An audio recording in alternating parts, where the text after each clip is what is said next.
पाठ 3 अध्ययन। अध्ययन ज्ञान की वृद्धि और आनंद की प्राप्ति का एक प्रधान साधन है। वह आत्म संस्कार के विधान का एक अंग भी है। किसी जाति के साहित्य में गति प्राप्त करने का कोई और द्वार नहीं है। किसी जाति के भाव और विचार साहित्य में ही व्यक्त रहते हैं तथा उसी में उसकी उन्नति के क्रम का लेखा रहता है।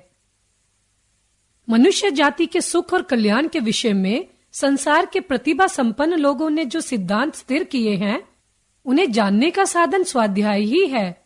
जो पढ़ता नहीं, उसे उसकी खबर ही नहीं रहती कि मनुष्य की ज्ञान परंपरा किस सीमा तक पहुंच चुकी है। वह अंधकार में गिरता पड़ता है, टेढ़ी मेढ़ी पगडंडियों में भटकता फिरता है और यह जानता ही नहीं कि मनुष्य के श्रम से एक प्रशस्त मार्ग तैयार हो चुका है। अध्ययन से हम अपने दैनिक जीवन में शिक्षा और प्रेरणा ग्रहण करते हैं। अध्ययन से ही भूतकाल की घटनाएं हमारे अंतःकरण में प्रत्यक्ष होती हैं और उसमें बड़े बड़े राज्यों की उत्पत्ति एवं उनके उत्थान और पतन का पता चलता है।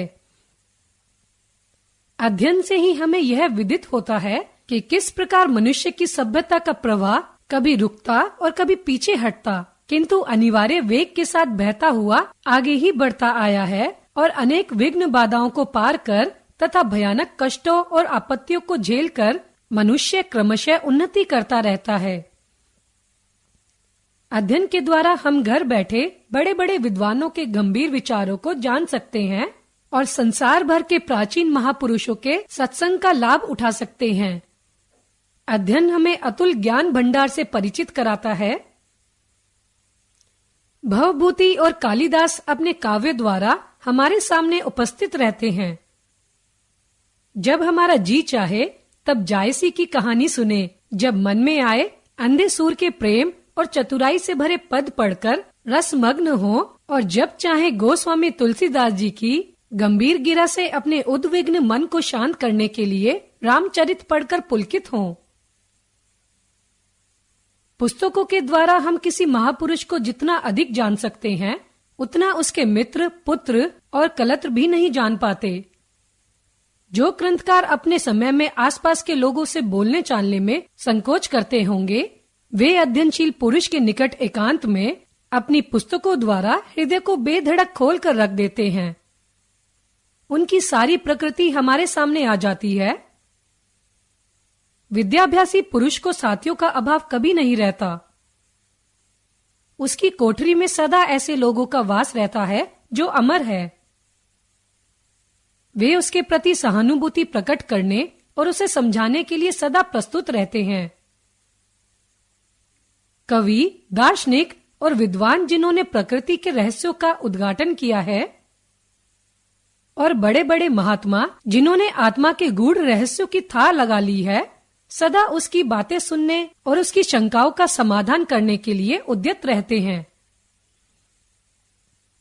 बिना किसी उद्देश्य के सरसरी तौर पर पुस्तकों के पन्ने उलटते जाना अध्ययन नहीं है।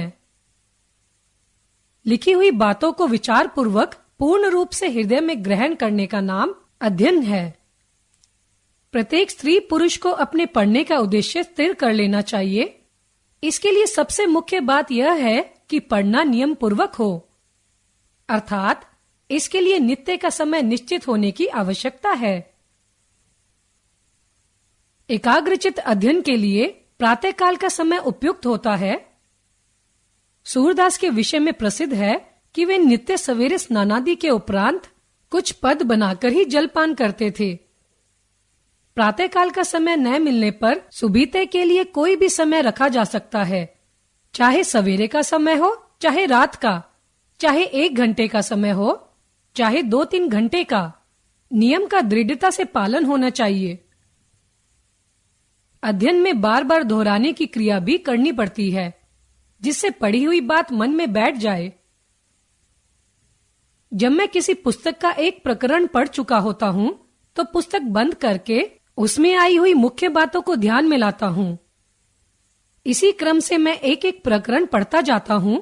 जब पुस्तक समाप्त हो जाती है तो मैं सारी पुस्तक का अनुक्रमण एक एक प्रकरण करके मन में धारण करता हूँ और पुस्तक की सारी बातों को दोहरा जाता हूँ।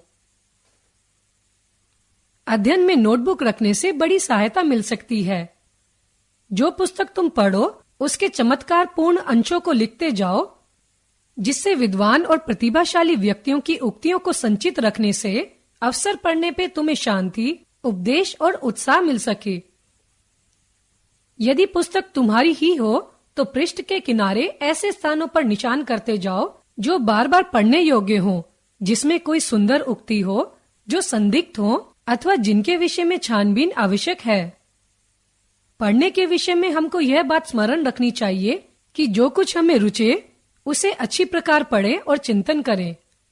एक समस्या यह भी है कि कौन सी पुस्तकें पढ़ी जाएं और कौन सी न पढ़ी जाएं।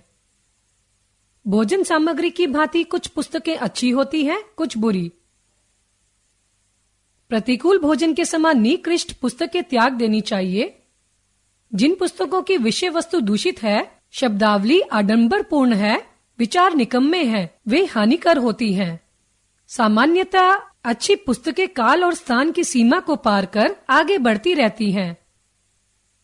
अध्ययनशील व्यक्ति का कर्तव्य जो कुछ पुस्तक से हाथ लगे उसका पढ़ना मात्र ही नहीं है, बल्कि अच्छी, उपयोगी और सुरुचिपूर्ण पुस्तकें चयन करना भी है। तभी अध्ययन आत्म संस्कार और चरित्र गठन में सहायक हो सकता है। आचार्य रामचंद्र